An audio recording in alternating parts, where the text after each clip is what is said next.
I should have checked whether this was on before I said let's go, but mic's on. All right, great. Well, welcome everyone. Thank you so much for joining us for today's event. This is the Global Taiwan Institute's United States-Taiwan Task Force on the US-Taiwan bilateral relationship. Today, we're going to be talking about the work of the task force over the past year and a half. My name is Allison Hooker. I was vice chair on the task force, and I'm also senior vice president at American Global Strategies. The title of the task force report, which is available both here and online, is Advancing US-Taiwan Relations in a Changing Global Landscape. Today, we have some of our task force members here with us, and I will introduce them shortly. But I just wanted to start by saying thank you for coming to today's event, and thank you to Global Taiwan Institute for your generous hosting of this task force. I also want to say that the work of the task force and the report has been ongoing for over a year and a half actually, and the task force is comprised of a bipartisan group of experts, academics, former government officials, and others that have been participating with us since our beginning. I will go ahead and introduce the members of the task force who are with us today and talk a little bit about those who are not able to join. Our chair, Ambassador Robert O'Brien, was the 27th U.S. National Security Advisor. I already introduced myself. We also have Jennifer Hu, the co-founder and chair of the board of directors for Global Taiwan Institute. Keith Kroc, who is the chairman of Kroc Institute for Tech Diplomacy and former Undersecretary of State. We have Lieutenant General Wallace Chip Gregson, a former Assistant Secretary of Defense for Asian and Pacific Security Affairs. Also Ivan Kanapathy, adjunct professor at Georgetown University. Jameson Greer, who's a partner at King and Spalding. And those who were not able to join us today for the rollout, Ms. Carolyn Bartholomew, Shihoko Goto, Derek Mitchell, Gerald Green, Ambassador Stephen Young, and Lan Hee-chun. And arriving just in time is Ambassador Kurt Tong, managing partner at the Asia Group. So thank you all for those who have been able to join us today. And I also want to say a hearty thanks to those who were not able to join us. All of the bios are in the report itself, so you can read more about the task force there. And I do want to also add, before we move on into substance, that all task force members participated in their personal capacity, and the views expressed in the report do not represent their affiliations. So with that, I'd like to first turn to Ms. Jennifer Hu to talk a little bit about the original vision of GTI in forming this task force and share with us a little bit about that before we move into the substance of the report. Thank you, Allison, and thank you to members of the audience and those who are joining us online. We're very, very happy and excited to have this event roll out today. And I just wanted to give a little context as to how this all came about. Well, GTI, as many of you know, we're a leading Taiwan-focused policy research center here based in DC. And our focus has really been on elevating and promoting Taiwan and especially US-Taiwan relations.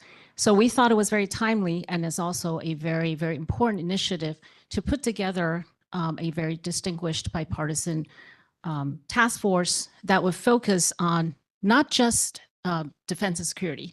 As you know, we have quite a bit of that expertise also on our task force, but oftentimes when that is only really the only focus of US-Taiwan relations, it sort of undermines the other important aspects of what Taiwan means to the world and what its place should be in the international system. And as we all know, we've lived through a pandemic, and we see where Taiwan really has shown, to the world its importance. So we wanted to highlight and really put together a team that can offer well-informed, pragmatic recommendations. And so we have these leading experts. This is our original vision. was to have leading experts, and we were able to do that.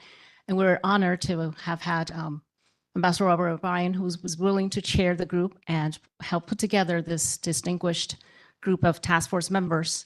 And we wanted to share that and share a lot of our recommendations today. So, and also, lastly, I just wanted to thank our co-founders, Dr. Xu Qingyi and Mrs. Xu Qingyi, Esther Xu, who were very generous with their support that make this report and the task force possible.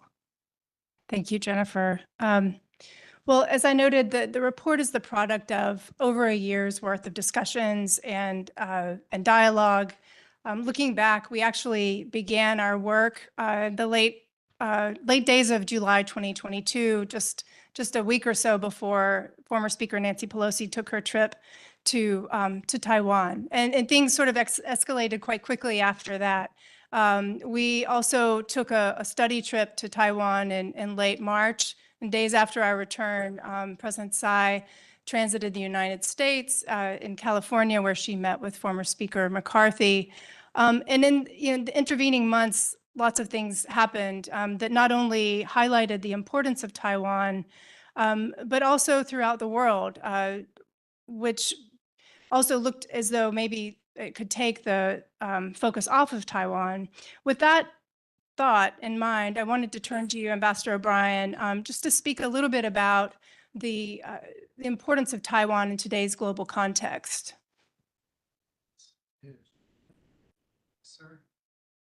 It's on. I think I'm on.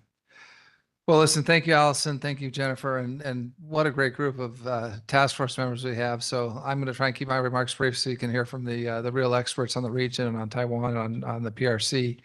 A couple of former colleagues up here, Keith and Jameson and Allison, Ivan and I work together at the NSC, or State Department, and USTR.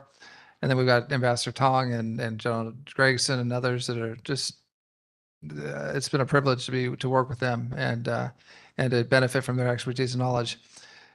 We're having this conversation and this rollout at a very perilous time in the world. I think it's the most dangerous time in the world since 1938.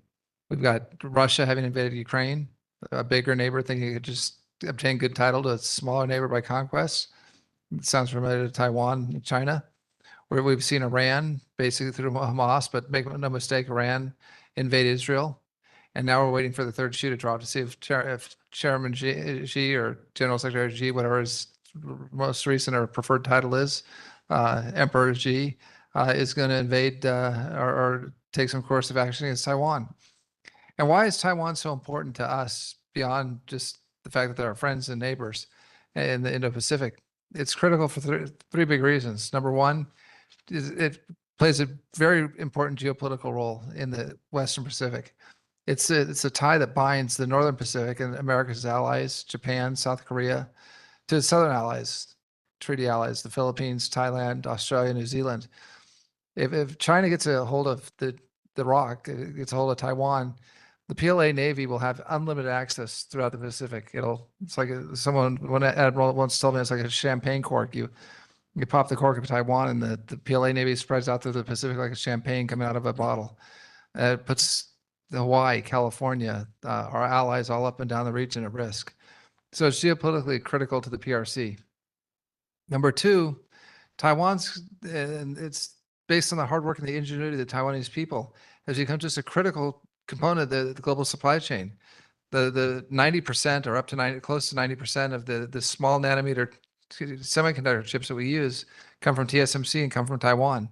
Now, there's efforts to diversify that supply in America and other countries, but that's going to take years. And the expertise and the brilliance of the Taiwanese people in building this key component of the semiconductor supply chain and not just the semiconductor supply chain, but every manufactured good in America, whether you're buying a truck or a washing machine or a jet airplane or a military defense system or platform, you probably have a TSMC chip in it, at least one or two TSMC chips, probably more. So if China could get a hold of that and control 90% of the world's small nanometer chips, the five and less chips, that'd be a cartel worse than OPEC. They'd control the global economy. And the Chinese Communist Party would be able to dictate who got the chips and who didn't. They'd control the world economy. Very dangerous. So Taiwan plays a key role there. But maybe the thing that we don't talk about enough that's so incredibly important is Taiwan is probably the democratic success story of my lifetime. I mean, the transition to South Africa was important, but we still have a one-party government in South Africa. When you look at Taiwan, the transition from authoritarianism to democracy, and we all talk about democracy and how important it is, but people don't talk about what a great example Taiwan is. There's been peaceful transitions from the KMT to DPP, the KMT to DPP. We're having a successful, free and fair election now. What a great example of the rest of the world.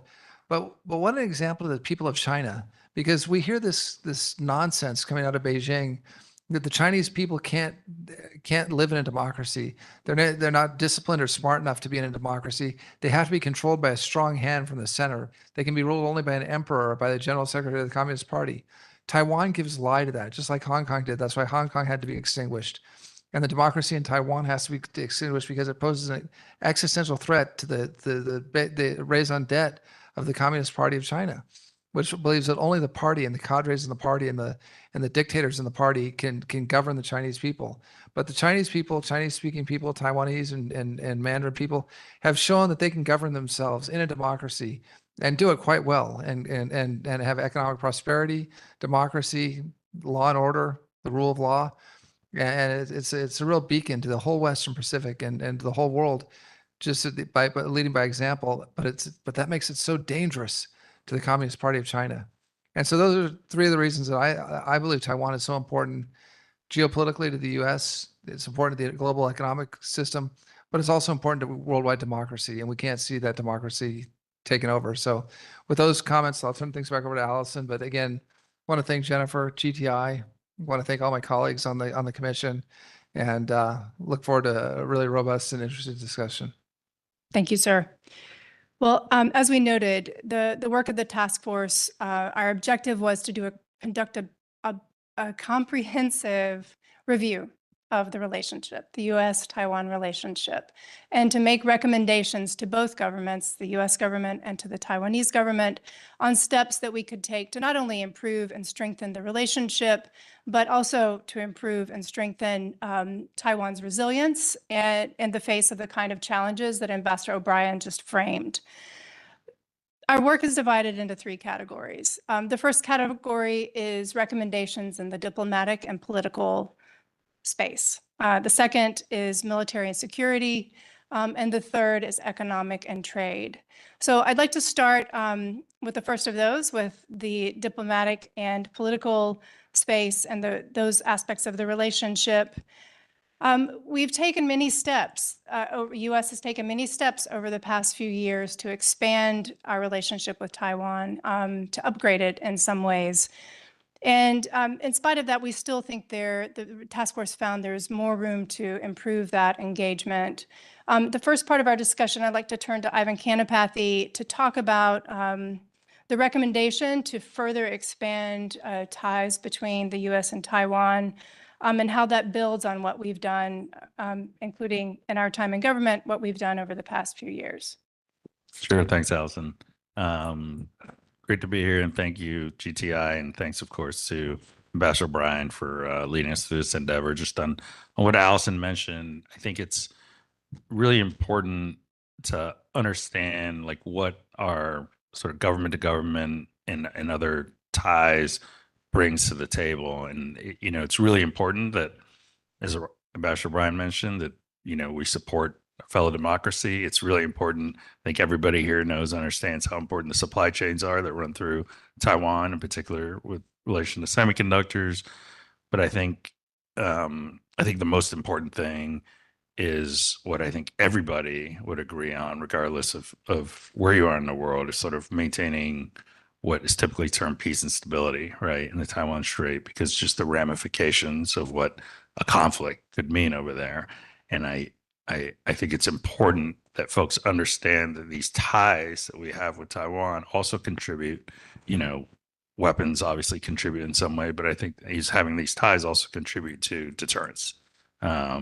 They actually force Beijing to have to think about, you know, what exactly the cost is, because it's not just military costs. There's going to be a political cost, a societal cost, and whatever the United States does, because we're frankly the leader of the free world, right? It creates space for other countries to do. And we saw that, quite frankly, after Speaker Pelosi went, we saw a lot more parliamentarians from a lot of other democratic countries also go and visit in Taiwan. And had she not gone, I can almost assure you that, those dozen or so more delegations also would not have gone. And again, that reflects more and more on things that Beijing has to consider from a matter of deterrence. Thanks, Ivan. Another one of the recommendations that the group made was for the U.S. to facilitate academic and industry partnerships. Keith, I'd like to turn to you to talk a little bit about that. I know you weren't able to join our task force trip to Taiwan, but you have been able to travel there on your own and been very engaged in Taiwan. Can you talk a little bit about how that would contribute to the expanding ties?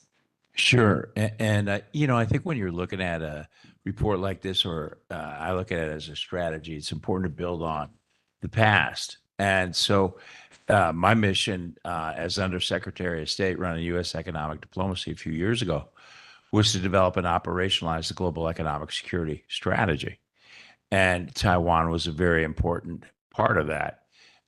So we developed a six-prong plan with Taiwan. The first one was to onshore TSMC, because TSMC is the most important foreign company in United States national security, as Brian Robert pointed out, and then that led to going to Taiwan. And at that time, I was the highest ranking State Department official to go there in 41 years, because this was, I think, really symbolic in terms of strengthening the ties between the United States and Taiwan. And it was there we formed a thing called the Economic Prosperity Partnership, which is the deepest economic partnership the United States does with another entity. And that's been carried on through the Biden administration and in an annual dialogue every year. We also then did a science and tech pact. Usually that takes about a year to get through the United States bureaucracy. We were able to pull that off in a month, and that really strengthens ties. And some of the things that Allison's talking about with cooperation research and technology and those kind of things. And if you look at the one of those other initiatives was increasing Taiwan's international standing. And we did that by bringing them on to the Clean Network Alliance of Democracies, which represented 60 countries and 200 telcos, which defeated China's master plan to control 5G. That was one of the big initiatives that we were really, really focused on. All that we wanted to lead up to a free trade agreement. We weren't able to accomplish that, but it's really important for all kinds of reasons, because what we want, when you do a free trade agreement, that creates a halo effect for the U.S. private sector, and they'll come in and they'll invest more. And when the U.S. comes in and invests more, so will our allies. And we want our allies invested in Taiwan for obvious reasons. So followed that trip up with a trip this August, representing the Kroc Institute for Tech Diplomacy at Purdue. We actually presented President Tsai with our Tech Freedom Award, but we also announced the Taiwan Center for Innovation and Prosperity at the Institute. We signed 2 agreements, one with NCCU, the other with NYCU. These are 2 top leading universities in Taiwan. And, one of the big things there is obviously training, tech talent education and development of the workforce and those kind of things to get the synergies going. And that was a big aspect of when we onshored TSMC, because even though the United States invented the semiconductor business, we had lost a lot of those skills. And so this cross-pollination is really a big aspect of that. And now one of the things that we're leading at the Institute is the Global Tech Security Commission, chartered by Congress to develop a global tech security strategy for the free world. And we have 15 commissioners from our closest technological allies. And obviously, we included Taiwan in that. And Audrey Tang, who is their Ministry of Digital Affairs, an amazing person, is the commissioner. And she's also going to be heading up the Global Tech Trust Standard committee for us, which is another initiative out of that commission. So, kind of building on the back of that and then some, because the way we really looked at it when we were at the State Department is this is an all society effort. And we need to leverage that private sector. And as Robert said, I mean, Taiwan certainly punches above its weight from an economic standpoint, from a technology standpoint. They're a linchpin of democracy and a role model for the rest of the region. So we figure that the strongest defense is really having very, very strong economic ties and making sure Taiwan is very prosperous. Thank you, Keith. And Keith, I think your first visit was so successful, you drew a few jet aircraft from the mainland. And Yeah, come over and say hello to you. Yeah, I was greeted with about 40 fighters and bombers, which was quite interesting for me. I'd never been greeted like that before. It ended up to be sanctioned by the country of China. I'm an enemy of the state, but that's life. yeah. Thanks. Thank you, Keith. And we'll talk a little bit more, even more about trade and the economic aspects and just a little bit. But thank you for your work on this issue.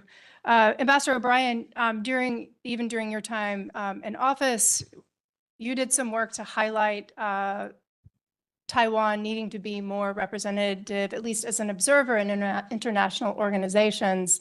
One of the findings of the report was that the U.S. would do more to support Taiwan's ability to participate or to at least be included as an observer in these organizations.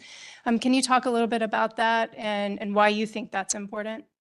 I'll be brief. I'll just give one example. During COVID, at the outset of COVID, we received a lot of information from Taiwan, from the ROC, about the disease and about how to counter it, and about at that time the efficaciousness of masks.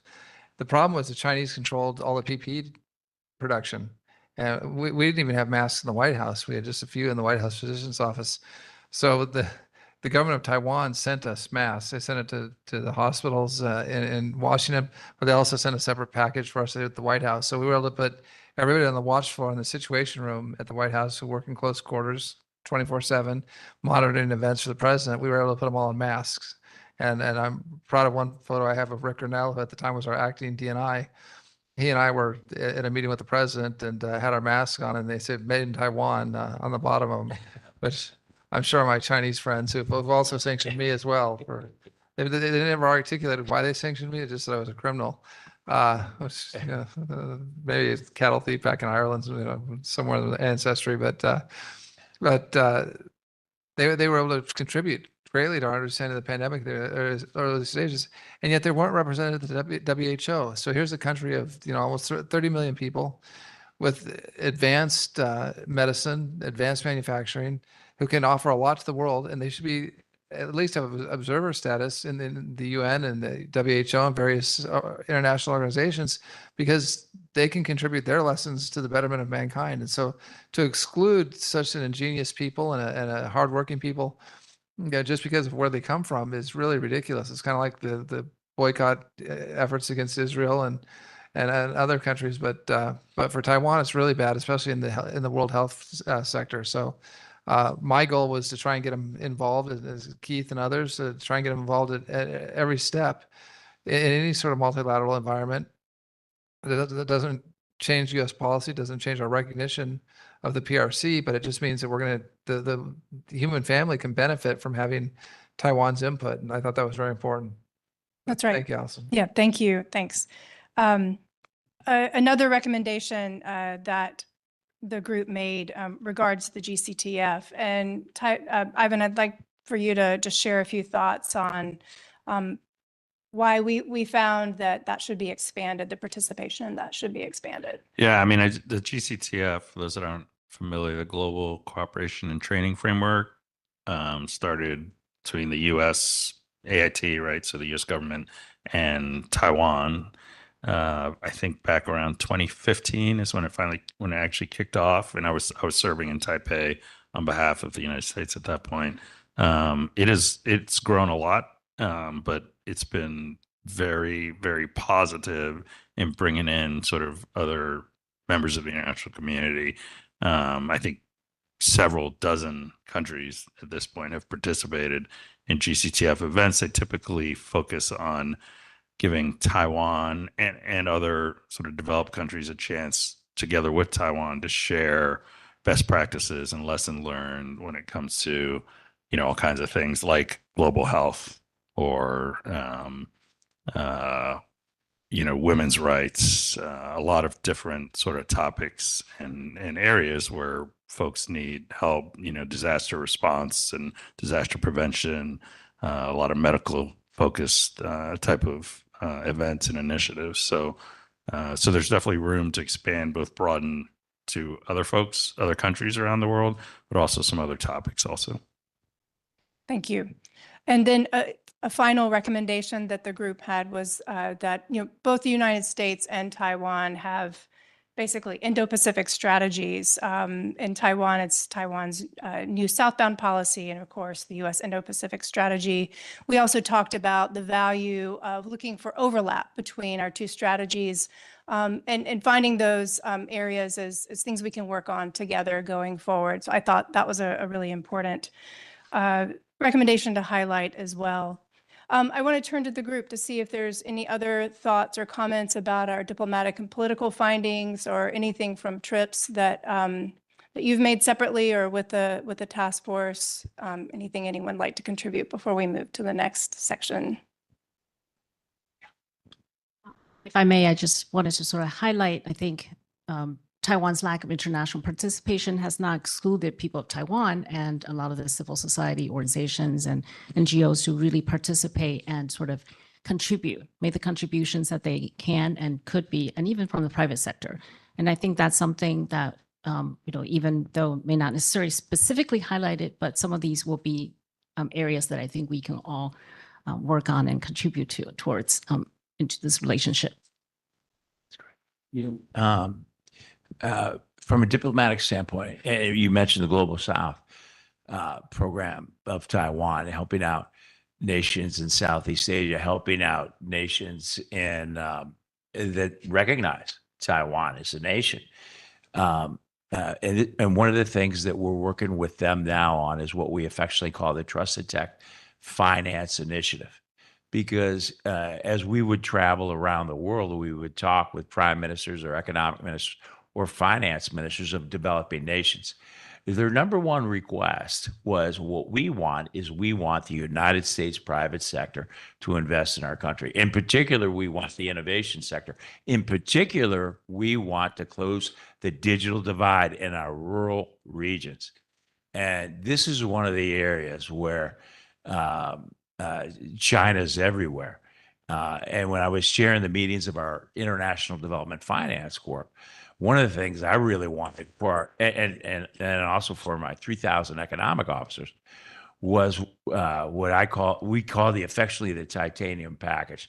That's prepackaged hardware and software solutions that we could bring to these rural communities, close the digital divide, increase the economic empowerment of women, and we needed to do it for a penny a day. And now we have started that initiative with the help of Opportunity International, the biggest issuer of microloans in the world, and the help of the tech community. And this is something that's just perfectly suited for our partnership with Taiwan and a way to increase international standing and goodwill. So this is a great program that I think is going to pay a lot of benefits down the road. Great. Thank you, Keith. And thank you, Jennifer. The second category of review and recommendations that the task force made was about the military and security ties of the US-Taiwan relationship.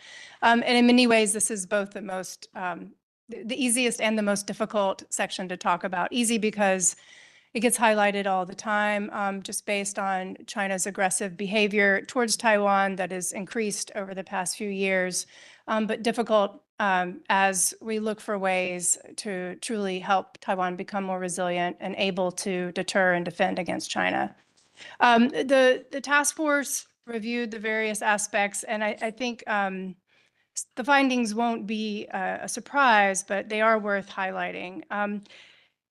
I'd like to turn to Ivan again to talk about some of our findings in this section. Ivan, can you talk about the task force finding to provide Taiwan with a larger variety of modern weapons and platforms, and how we came to that conclusion? Yeah, of course. So I think Taiwan, as folks that follow this kind of know, Taiwan traditionally, pursued a military strategy, I guess, that was maybe not optimized for like an island defense. And so that's changing. The Taiwanese recognize that. They have for a while now, but it takes time. And I'll let General Gregson talk about what the U.S. side needs to do here in a second. But Taiwan and some of the lessons that we've learned with us, Taiwan, and obviously from the Ukraine war, that, even though China has such a huge resource advantage, whether it be people, in some ways technology, obviously the economy, that Taiwan has a lot of advantages of its own, and hope is by no means lost if they can use the right tools and the right concepts. And so there is an advantage in defense, as we're learning in Ukraine, both 2 years ago and more recently in Ukraine. And there's obviously some newer technologies, whether that be uncrewed systems, more intelligent autonomous systems, sort of in some ways less expensive systems, but more of them. And those are the roads we're definitely going down, and Taiwan is looking to go down too. And we've heard announcements really on both on the United States side and on Taiwan's side to that effect. Thank you. And in thinking about weapon systems and helping Taiwan acquire those, we found there to be some inefficiencies in our own system to get those weapons to Taiwan. General Gregson, can you talk a little bit about the findings related to our own foreign military sales process and the problems that we're having with that, and what our recommendations would be to help that out? Sure, thank you. As introduced, my name is Chip Gregson. I was honored to participate in this task force. I'd like to thank Ambassador O'Brien and Allison for leading the effort and all the work that GTI did to support it. Our recommendations are detailed on page 39 in the booklet you have. I won't read from them, but what I'd like to do is present some background that affected how we got to those things and may affect how we go forward. The factors surrounding Taiwan are well suited to the defender. Taiwan consists of mountainous commanding heights. Areas that are level are generally urbanized, and those areas that are not urbanized are generally inundated, either with rice farms or fish farms. Translation, this is not great maneuver territory. Secondly, Taiwan has limited assailable points of entry for any invader, so this is not a grape waiting to be picked here. The United States took a look at invading Formosa in the closing days of World War II, when we were at the height of our power. We estimated that we needed an invasion force of 500,000 people to assail Formosa, Taiwan, and that 150,000 of those were expected to become casualties. So we didn't do that. We went other places, as you know. Conventional deterrence rests on a foundation of a proficient, fit-for-purpose military operating within a viable strategic concept and operational concept. And this is where I submit we can do a lot of good work. We talk about training Taiwan. We're talking generally about training relatively junior people. We need some work on a viable operational concept at the higher level, and this starts to make up for the profound damage done by the isolation of Taiwan's military from the U.S. military and every other military, for that matter, since 1979. This can be made up, but it needs an effort. So in addition to the training at the lower levels, which have been reported in the public press as going on, we need to also look at the higher level. A viable defensive strategy supported by terms of service in a fit-for-purpose military can affect how Taiwan organizes for its defense. Simply put, with new tactics, new techniques, new weapons systems, the terms of service of the force need to be looked at, so there is time to train people up to a expected level of proficiency or a needed level of proficiency, and then get some product out of the other end of it. The terms of service have got to be affected by the operational concept and the strategic concept first, much more than any other factor. Training needs to be oriented to this strategic concept, and the operational concept needs to be profoundly grounded in it, because what needs to happen is that the force itself needs to develop the confidence that it can prevail. And then that gets transmitted to the public, which then properly supports the resources, primarily human, to support the military. There's a three-pointed triangle here that governs all of it. But the forces need to be well-trained and to be confident that they're well-trained and be confident that they can win. Much is made of the effects of new technology. In particular, the United States is fond of saying the word asymmetric, asymmetric, asymmetric to our allies without defining it. Weapons systems themselves, I submit, are not symmetric or asymmetric. Asymmetry depends on the proper operational concept and strategic concept, and then the weapons can be fitted to the concept rather than trying to work it in the other direction. FMS is always a happy topic. Let me submit that FMS is a process. It's not the product. What we're trying to do is get capability and capacity to Taiwan in time to make a difference. FMS is only one thing. FMS grew up in a different era. What's needed now is directive, high-level goals on getting equipment and such to Taiwan to support a viable operational concept, regardless of whether it's FMS, grants, or anything else. It's got to be something that's done with some urgency. Elsewhere in the recommendations, we talk about the U.S. industrial complex. Those of us of a certain generation remember the Last Supper in the early 90s when Secretary Aspen and Assistant Secretary Perry consolidated our defense industrial sector into a limited number of efficient primes, delivering things just in time as an economic measure.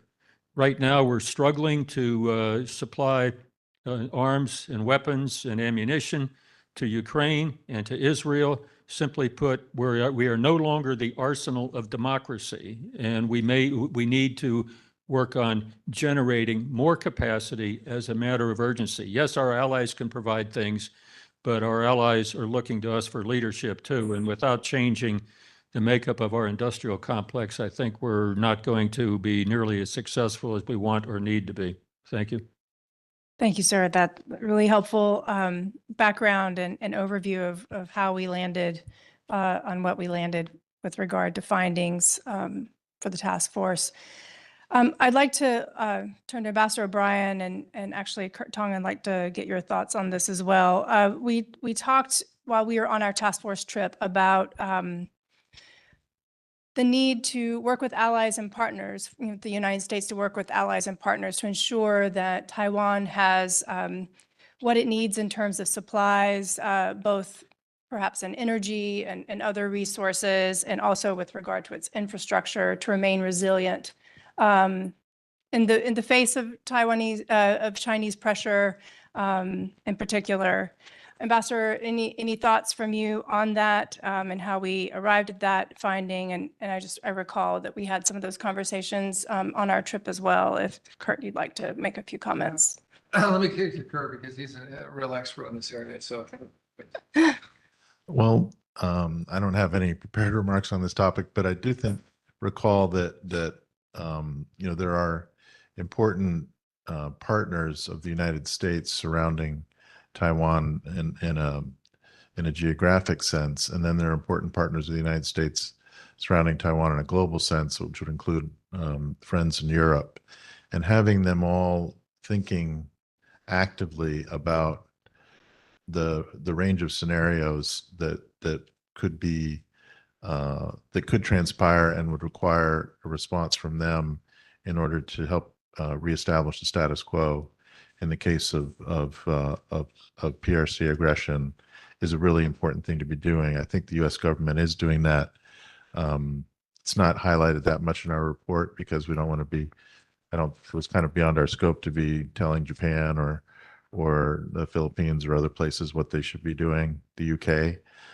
But it's an really important conversation to be having. And thank you. And I didn't mean to put you on the spot, but I'm just warming you up for the econ discussion, which is coming next. So thank you. Well, I'd also want to open up for any other thoughts from the group on military and security before we move into econ and trade. And also to note to the in-person audience that after that section, we are going to open up for questions from you. So start thinking and gathering your questions. We'd be delighted to take them. Any further thoughts on military and security from the stage? Yeah, great. Okay. Well, just turning to econ and trade. There's a lot to talk about. We've already started some of that discussion, but a lot to talk about there as well. Certainly our engagement with Taiwan goes beyond advanced semiconductors, and there's a lot more to do with Taiwan going forward. Perhaps I'll just turn to Jameson Greer right off the bat to discuss the progress being made on negotiating a double taxation agreement and why we think that's important for Taiwan. Yeah, happy to do that. And I thought, maybe before talking about that specific item, just to frame up a little bit the US-Taiwan economic relationship, which is really positive and really important. Taiwan and the US have a bilateral trade in goods relationship of over $120 billion. This is the 8th largest trade relationship that the US has, ahead of traditional other allies like France and Italy. So this is a big deal. The United States has been very supportive of Taiwan's membership and participation in the WTO. And we have things like Section 301 tariffs on China that actually effectively provide some preferential treatment to other countries relative to China. And Taiwan has been a big beneficiary of that. And when we were in Taiwan in March, we spoke to some economists, and they confirmed that the explosion of exports from Taiwan to the United States in large part was due to that and other factors. Some of the most low-hanging fruit that we're actually seeing come into fruition right now is the strong likelihood that we're going to have a double taxation treaty with Taiwan. We say double taxation, but it's really eliminating double taxation. There are bills right now in Congress looking to pass that. It's on expedited process, and that will facilitate some of the investment that Keith and others were talking about. The more that Taiwan is economically able to invest here in the United States, the more the American people and political establishment will feel invested in Taiwan. And having TSMC come here is just huge economically, but also I think for the American psyche. And I think those of us in Washington who are friends of Taiwan are happy to see that, and we're hopeful that the very close past establishment of the treaty will help grow that. Thank you. Thanks. Kurt, I was going to turn to you next for any other framing thoughts you might have, but to talk about perhaps steps that the United States and Taiwan could take to liberalize trade in a targeted manner, and also, the fact that we should be advocating for Taiwan's inclusion in other entities as well, economic entities. Sure, and I want to start by endorsing what Keith and Greer have just said. Keith, in particular, your remarks about the role of Taiwan's continued economic growth and international participation in the global economy for overall stabilization of the situation and the desired outcome that's stated frequently in the report of maintenance of the status quo across the straits and preservation of a good way of life for the Taiwan people. Having Taiwan's economy be very much integrated into the global system, both in a private sector basis, but also in the ways that are possible to do so in government-to-government affairs, Taiwan often participating on an unofficial basis or a special category of activity is really quite important. In addition to what Jameson said about the trade numbers, I would point to something that I find actually a little bit less positive, which is the amount of investment from the United States into Taiwan and in the other direction, and would posit that an objective for those that want to see a deeper US-Taiwan economic relationship would be to see those numbers grow. As US cumulative investment in Taiwan represents 2.2% of Taiwan GDP, which is roughly the same as the figures that would be true in Japan or in Korea. But in Hong Kong, it's 22% of Hong Kong's GDP. In Singapore, it's almost 60%. This is just US investment in Singapore. And so given the characteristics of the Taiwan economy and the fact that it's a highly traded economy or trade dependent economy, you would kind of want to see higher numbers in that regard in terms of the depth of cross investment. And so what are the kinds of policies that could take place that would create more confidence in the longevity and durability of the economic relationship that would then start to see those investment numbers increase in both directions? Because the Taiwan investment in the United States number is also not all that impressive at $16 billion compared to $700 billion for Japan. So the policy sets that we talked about in the report cover the bilateral and multilateral spaces. In the bilateral space, essentially what this nonpartisan group endorsed was keep going on the 21st century trade initiative. It's a good idea. It's realistic. It's been framed in a way that is politically achievable, despite the difficulties of trade politics in the United States, and push forward with that with an eye towards, as Keith said, getting to a free trade agreement or Taiwan's inclusion in the USMCA agreement or some other format over time that's even more ambitious. And so essentially a ringing endorsement for all efforts, realistic, practical efforts to try and accomplish that, using also organizations like the EPPD, which Keith founded, the TIFA, which has been going on for decades, and pushing forward with that. And then on the multilateral side, the recommendation is tenacious US support for Taiwan's participation in international economic venues. It's a member of the WTO. Taiwan is a member of APEC. Continuing that makes great sense, as does participation in technical organizations like the WHO, where Taiwan could add practical value, and it also would benefit from that connectivity. And there was a specific mention of the IPEF. I forgive the audience if no one has heard of it, but the Indo-Pacific Economic Framework that has been launched in the current administration, which is kind of struggling a bit, given that the trade pillar has been put on hold for the time being. But there are opportunities in that framework for Taiwan somehow to be brought in, either as a participant in the Clean Energy Investment Forum, which is envisioned for the coming year, or in the Supply Chain Council, which is being established under that group. Just as a practical matter, there may be a lot of resistance from the other IPEF members, but trying that out would be one specific sensible thing to make a run at in 2024. Thank you. Thanks.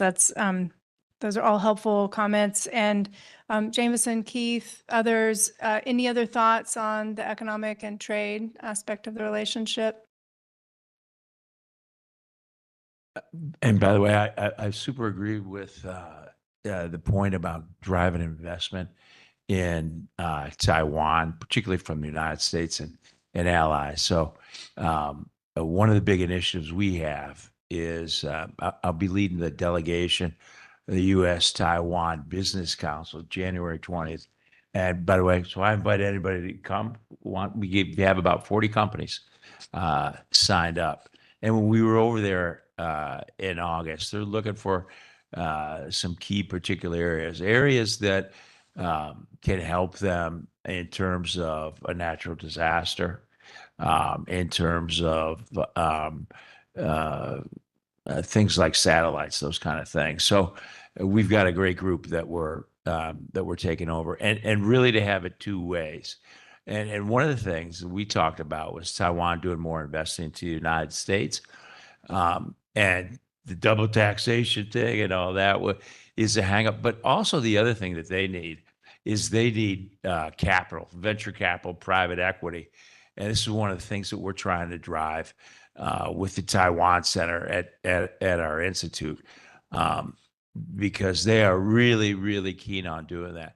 One of the, there's a lot of other things we can bring them into, and it's kind of like it's private sector driven. One of those is what we will be announcing right after the first year, and that's the Global Trusted Tech Network. Look at that as the clean network on steroids. So that's nations, companies, civil society, universities, institutions, think tanks that live by those trust principles that drive trusted technology. This was one of the number one initiatives coming out of the Global Tech Security Commission. So Taiwan's going to be front and center on that, and I already mentioned on the standards area. So there's a lot of different things that from the private sector I think we can do, and really get some champions, and really get some case studies and some evangelists. That goes a long way. It's just like selling a product. So and the Taiwanese government's been absolutely great on that kind of stuff. Thank you, Keith. Great. So look, this is not an uncommon event in Washington where a report is being rolled out, and it happens about every day, sometimes several times a day, and you go to various think tanks and you get a report on some important issue, and this is obviously one of them. But oftentimes the reports, you take them back to your office and they sit on your desk for a while, and they move to a file cabinet, and eventually they get sorted out, a few years later, and they're gone. One of the things that Jameson had to say that I think is really important, and I know a number of people here were involved in it, is the double taxation treaty. And there's some reasons why we couldn't do a treaty. We had to have some separate congressional legislation due to the unique status of Taiwan and our diplomatic relations with Taiwan. But when we were in Taiwan, it was a constant refrain that we heard in almost every meeting, the concern over the double taxation and how that was impeding primarily Taiwanese investment in the U.S. to support the infrastructure around the TSMC foundry that'll be built in Arizona. And the suppliers, TSMC could deal with double taxation, but the smaller supply chain parts of the system couldn't. And so when we got back, I spoke with, at the time, Speaker McCarthy, and of course, President Tsai is outserved 4 or 5 House speakers now, but I spoke with Speaker McCarthy. I spoke with Chairman Gallagher of the Select Committee on the CCP, and I know others here talked to members of Congress, and they were all surprised by it. They wanted to take care of this issue immediately, and they've moved forward. And I think we're going to have very successful legislation eliminating double taxation on U.S. investment in Taiwan, but maybe more importantly, Taiwanese investment in the United States. That's, I think, a direct outcome of our this task force and our trip to Taiwan. So it's tangible, it's deliverable, and it's something that came out of these, which doesn't always happen. And I think it's a compliment to the GTI and all the members of the task force, and Jameson, who was and the ambassador who identified that on the ground while we were in Taiwan and identified it as a priority. It's in our report, but it's actually moving forward before the report's even released. So not to be self-congratulatory or pat ourselves on the back, but this is something that you wonder if these task force make a difference, this is an area where it's made a real difference. And it's going to have an impact on the U.S. economy and the Taiwanese economy. Great. Thank you. Jameson. Yeah, just a couple follow-up points on that. To be really blunt, too, one reason why it's very important to have more Taiwanese investment in the United States is because there are other countries that have investment in the United States that have a strong lobby in the United States. And when things happen or there are discussions about, taking measures against China or that kind of thing, it's very easy for other interests to come in and say, well, there's a lot of, investment here, a lot of jobs here tied to that. It's very critical that Taiwan be able to make its own case, right? A very interesting thing that's been happening over the past few months is there's been a push in Taiwan to have a new and updated sovereign wealth fund, which it didn't get addressed in the report because it's pretty developing. Again, I don't speak to the task force. I think it's a great idea. I think it's a good way to really operationalize, foreign reserves that Taiwan is sitting on, and to start that process of really formalizing more investment into the U.S. Right. Thank you.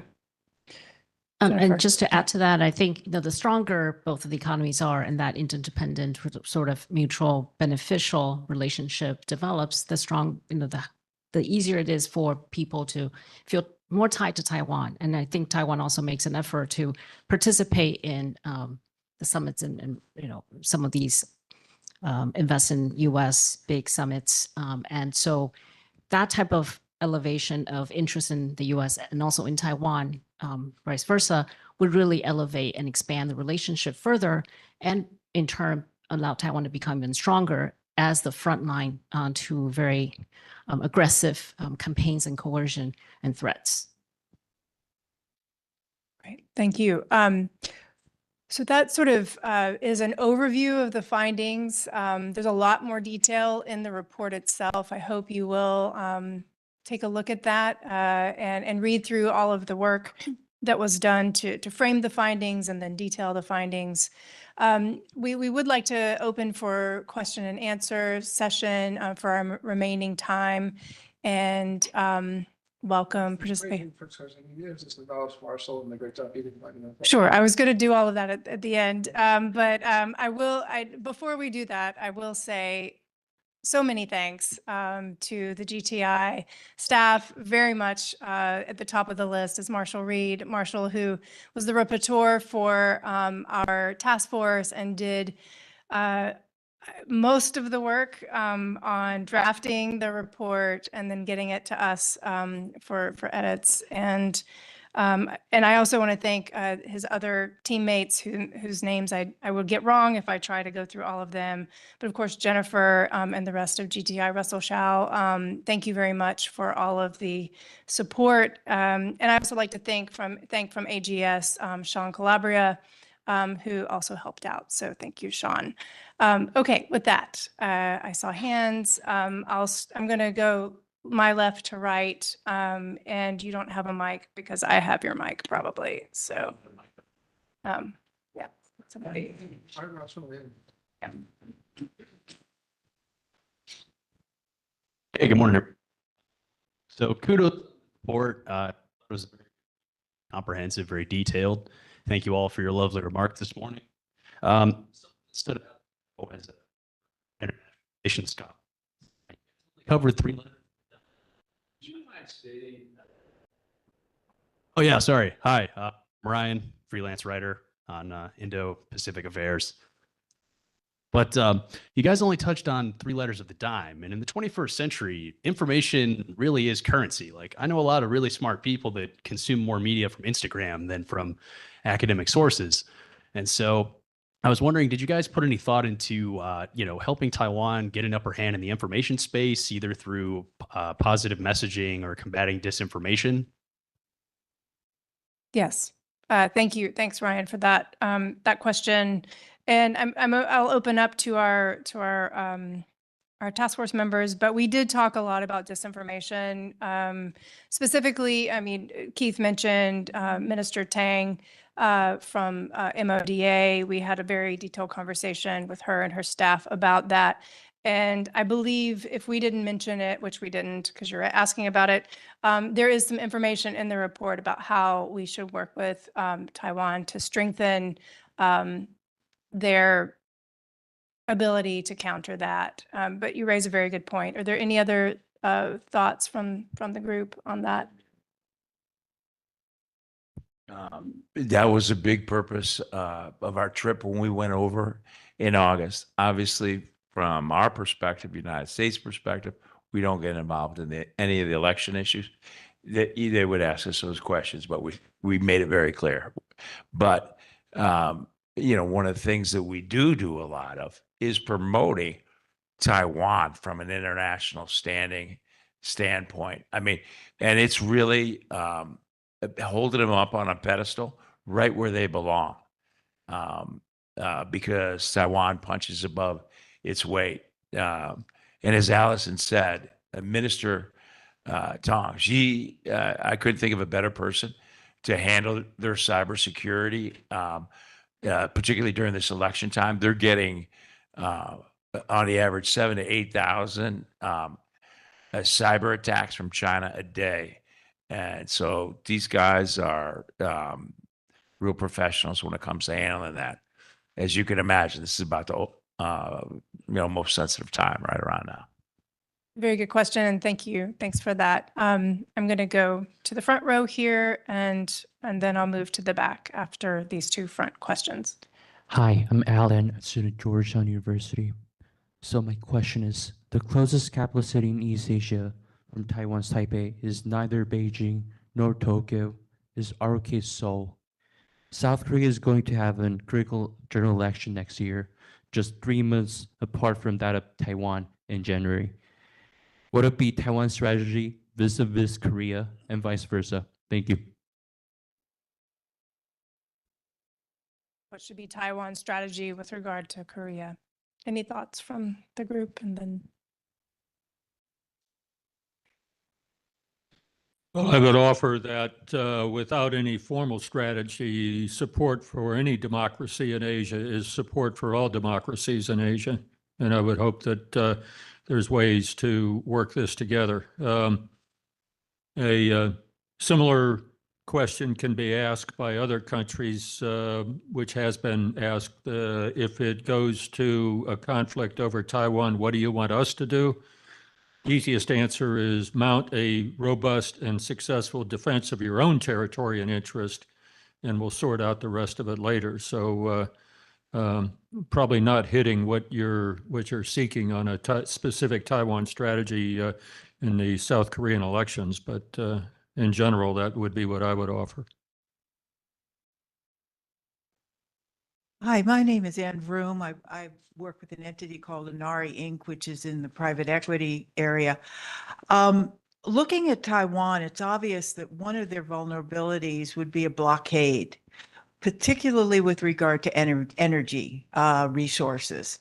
Putting aside the military strategic planning for that sort of thing, from the investment side, to get where do you see the opportunities, or is there an opportunity there of any magnitude regarding developing island independent energy sources, be they green or whatever? And it's very exciting to hear about Taiwan, possibly having a sovereign fund kind of presence there. So that's my question. Thank you.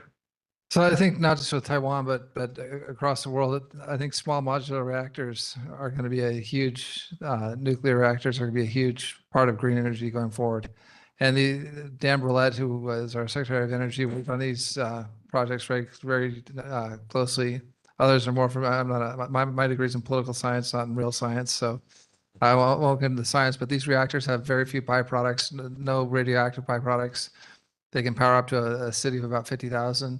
So I think we're going to see as we transition to a green economy, and we want a robust grid that can charge all the EVs and electrical and clean electrical appliances and that sort of thing. We're going to see more small nuclear, and I think that's a solution for Taiwan.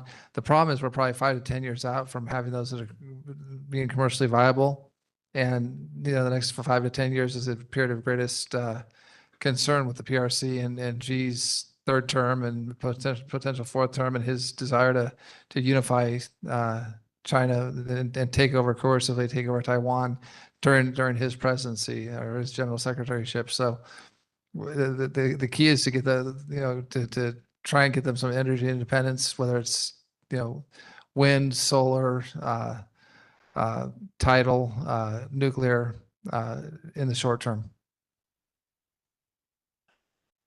So I think exactly the point in the innovation sector for energy. And so Taiwan has 6 key critical focus areas in terms of what we would call our national security technologies. Clean energy is a big one of those. And I think that's one where you can kind of kill 2 birds with 1 stone in terms of our cooperation from our innovation sector with Taiwan to drive investment in Taiwan, and also take advantage of the science and tech agreement. The industry experts say by 2050, 50 to 60% of the world's energy will come from solar. Well, China has about 95% market share in that. And it's right in Xinjiang where genocide is going on with the Uyghur people. And why? Because they're the 2 biggest coal-fired power plants in the world are there, and making solar panels and polysilicon is an extremely energy intensive process. The amount of energy a solar panel puts out in 3 years is equivalent to the amount you need to manufacture it. So this is something for our national security and Taiwan's a great area of cooperation. So we're doing a lot in that area.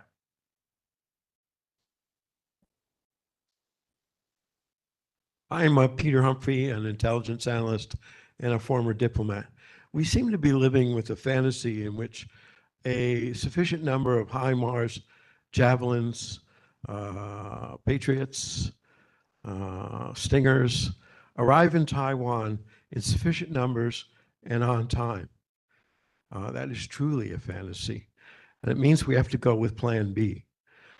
One of the greatest centers of innovation right now, budget-friendly innovation, is Ukraine.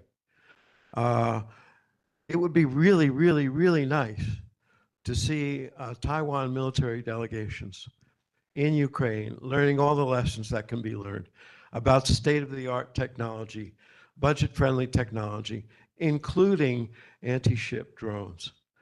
What are we, the United States, doing to persuade our Ukrainian friends to welcome overt or covert teams from Taiwan to learn everything they can so that manufacturing of these budget-friendly systems can be done in Taiwan on time without depending on these high-tech US systems? So Taiwan's got a pretty sophisticated defense industry, indigenous on its own, sort of not cutting edge, right? Not like US super expensive stuff. Like Taiwan manufactures its own drones. It already does. They don't have sea drones yet, but they're working on it. President Tsai has announced, an initiative, not unlike what Deputy Secretary Hicks announced here in the United States, but she's announced sort of an initiative to promote all kinds of, uncrewed systems. I would note in Ukraine that is all true what you said, but also they're also asking us for all those things that you said aren't going to show up, right? So I think they're still pretty important, even from a Ukraine standpoint, and they are incredibly important, Stingers, Javelins, those kind of things for Taiwan to acquire more of those, and whatever we can get there in time. I don't know what that date will be. I'm not going to try to predict what that date will be, but we shouldn't stop trying, I guess. So I think it's sort of an all above approach with those kinds of items. And we are, and you'll see some of those recommendations here in the report. Thank you. Good question. In the back again, and then I'll come up front and zigzag our way around. Thank you. I'm Calvin from SAIS Johns Hopkins and also an intern in DPP mission. And I'm curious about your conversation with people in Taipei on Taiwan's indigenous submarine program, because many people in Taipei still think the submarine can fit in a symmetrical strategy. And I'm curious about your conversation with them, and do you homeline point, or do you think Taiwan maybe should give up their submarine program? Thank you. So the Indigenous Defense Submarine Program, I wouldn't define as asymmetric, but that doesn't mean, Taiwan shouldn't have submarines. I think we just need to understand what the capabilities and limitations of that platform are. And then Taiwan just needs to make a decision of, how much do I want to invest in this? How many do I need, for my day-to-day mission or combat mission? Taiwan's indigenous defense submarine is not, sort of new technology. It's I think quite dated as far as the technology. It's not what we call an air independent propulsion submarine, which does put some limitations on its ability to sort of stay stealthy, if you will, for longer periods of time. But again, that doesn't mean it doesn't have a role to play. Thank you. Up front here. Hi, I'm Tina Chung, reporter from Voice of America's Chinese branch. My question is more general. As we head into the Taiwan's election in January, and US is also going to have its election next year, I'm just wondering, how optimistic do you think all these recommendations would be implemented, with a new incoming new administration in both places? Thank you. Good question. Anyone want to take that? Well, one thing I'll mention, not sure how well they'll be implemented, and we hope the U.S. and Taiwan and Taipei, Washington, Taipei will listen to what we have to say. But we wanted to make sure our commission was bipartisan on this side, so that whoever wins the next election, Republican or Democrat, they can look to people on the commission and say, okay, they're the task force, and realize that there are people that they agree with and they respect. And I think Taiwan's becoming more of a bipartisan issue when you see Speaker Pelosi and Speaker McCarthy on the same page, two great Californians that taking the same position. So on Taiwan. So I think we try to insulate politics from the task force on our side. But when we were in Taiwan, we tried to meet with all the different parties. So we met with KMT, DPP, leading figures from the independent parties, and tried to meet with a broad spectrum of Taiwanese opinion makers, and include our thoughts, so to make it more of a US-Taiwan report as opposed to a current administration to current administration report. So we tried to factor that in. Now, one of the reasons we're doing the rollout now and not waiting until later is because we wanted to get it out before the election. We've tried to write the report in a way that doesn't endorse any party, that doesn't endorse the current government, doesn't endorse the opposition, doesn't take any political position with respect to Taiwan. We think that at least we hope that the recommendations that are made in the report would be of value to the KMT, the DPP, or an independent candidate if that person won the election in Taiwan, and that they'd have equal value to whoever prevails. Thank you. One point might be that Taiwan does get it. One of our very senior interlocutors that we talked to, we asked him what the priorities were for defense. Very quickly, he answered range, precision, and mobility. Exactly what we're recommending. You can add other things onto that, but Taiwan can go a long way toward persuading anybody reluctant to follow in the United States to go along with the recommendations. So it's a two-way street here. Have any concern about KMT's proposal, the presidential candidate talking about shortening the terms of service of the conscript? Well, as I think I tried to make clear in my remarks, the terms of service now, especially for conscripts, are woefully short, 1 month. President Tsai has bumped it up to a year. I would, starting in January, I would offer that a year for many specialties is way too short. And what we need to do is start with a viable operational concept, a viable strategic concept, decide what we need, and then work down through all the details to get to what the terms of service ought to be. And Taiwan can sweeten the situation for the young people in Taiwan by instituting something that happens after you serve a certain amount of years to improve your quality of life, that type of thing. I am not inside Taiwan culture, so I don't know what those incentives would be, but there's got to be a couple of things to persuade the public to provide the human resources. One, a viable operational and strategic concept. Two, adequate training so that the soldiers, sailors, airmen, Marines believe they can win. And second, and third, through all that, a compelling belief with the Taiwanese public that they can do this.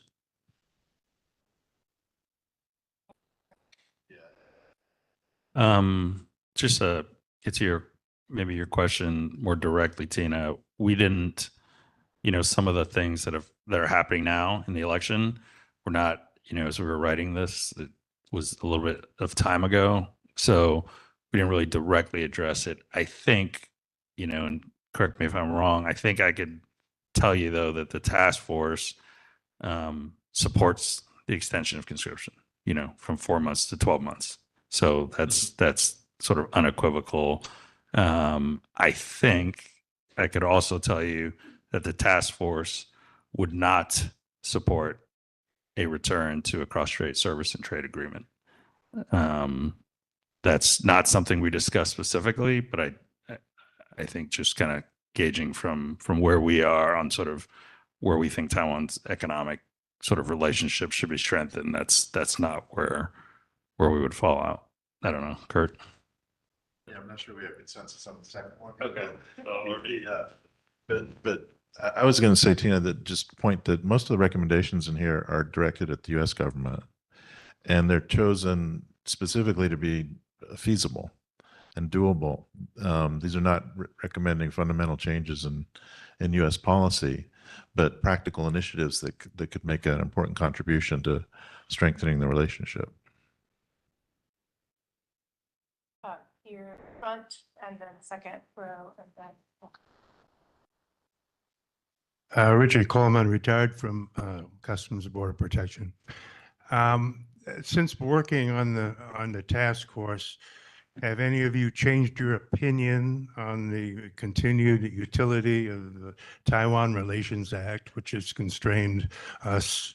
I guess 1% of the American public at most would understand what's going on with that, and how we let China dictate who our pals are and who we recognize in public, and to the extent. But it also has some utility. Has any of you changed your opinion on whether that's still viable after 1 year working around it? Any votes for that? Sure.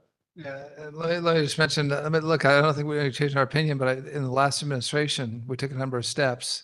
We declassified the assurances to let people know, and we addressed that in the report, to let people know what, the context of the act. But Secretary Pompeo took a number of steps that said we weren't going to be bound by Chinese interpretations of who we could meet with, where we could meet, and things of that nature. So I think we've already taken a number of steps as a nation. I don't know where the Biden administration is on those. Allison may be able to answer, but I think we're not taking such a constricted view of our relationship with Taiwan, its diplomats and its people as we have in the past. Jennifer has a comment. I mean, certainly the steps that were taken in the previous administration have been upheld, and they've continued to implement them.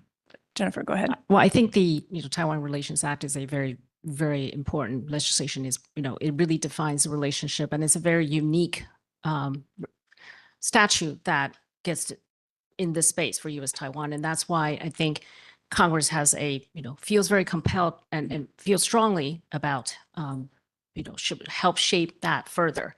And so I think over time in all the different administrations, how you interpret specific language that's in there and the recommendations from the policy angle, that's where things get a little bit less, less than ideal, right? But I think the last administration, a few of these were addressed. Like how do you further expand contacts with Taiwan? And so I think you have a bedrock in this, this relationship has a very unique feature called the Taiwan Relations Act.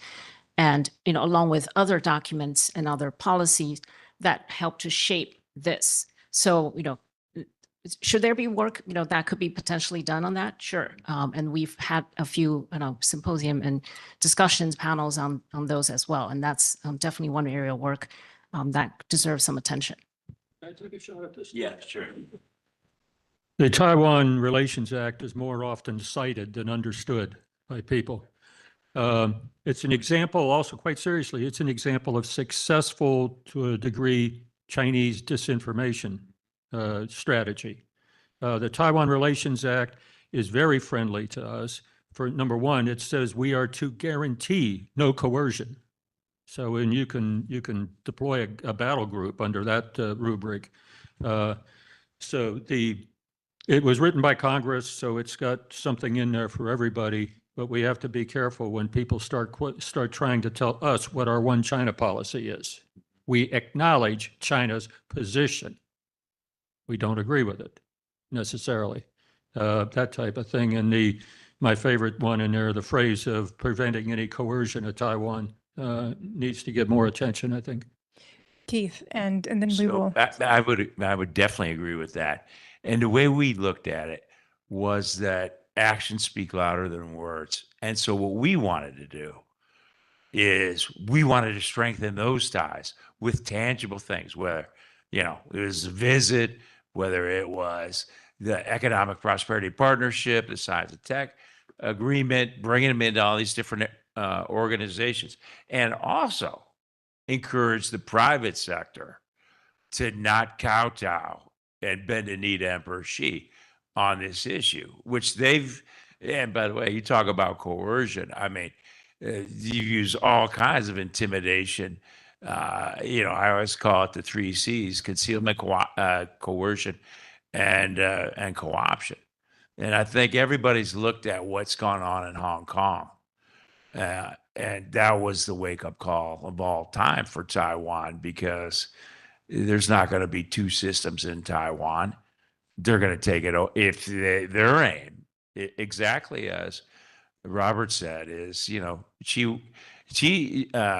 Taiwan for him represents dispelling the myth that the Chinese culture cannot thrive in a democracy. So he wants it eliminated. So that's where we've got to stand strong. And we need our private sector, and we need our allies, because there's strength in numbers, and there's power in unity and solidarity. That's why we want to bring them into these big networks. So your question's a good one, though. Great. That's a great point, Keith. Okay, to the front row here, and that may be our last. We have gone over time. Thanks for all the good questions, though. Thank you very much for advancing the most imminent and crucial task force in the Indo-Pacific area to protect freedom and democracy. I'm Sam Nishihata from the Liberty Magazine and Happy Science USA Bureau, and I think the freedom democracy is based on the freedom of speech and freedom of religion, the fundamental human rights. So I wonder if there is a program in this task force focusing on this fundamental human rights issue. Thank you.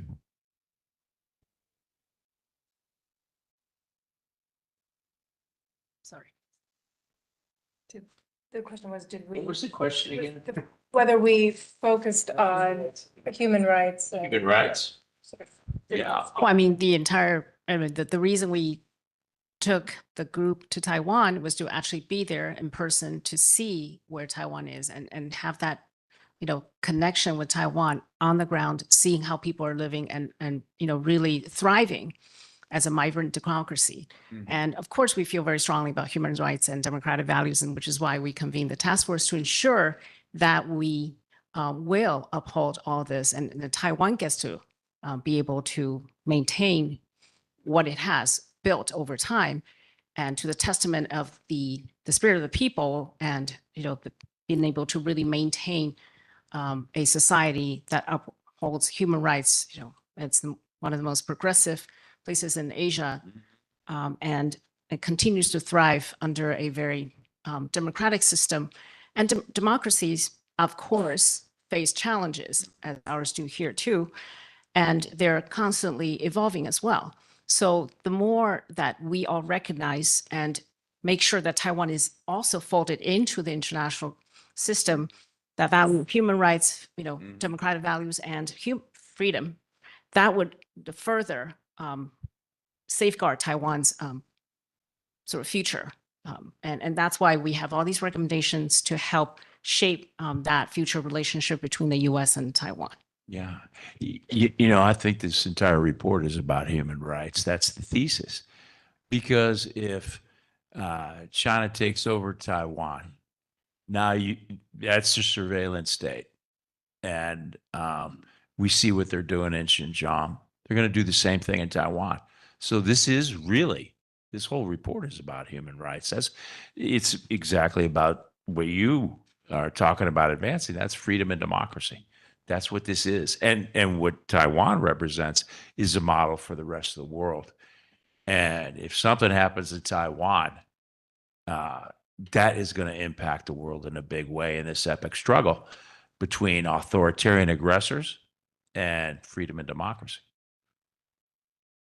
Thank you. Allison, thank you very much for moderating today. You've done a great job on the report and helping Marshall and others write the report and keeping the task force in line. It's couldn't have done it without you, and we're all grateful. And I'm grateful for my colleagues here and GTI. So thank you all for coming out and listening to us today, asking great questions. We wish you all the best for the holiday season, Christian and Jewish holidays, and have a great couple of days here in DC. And again, thank you all for coming out and supporting the GTI.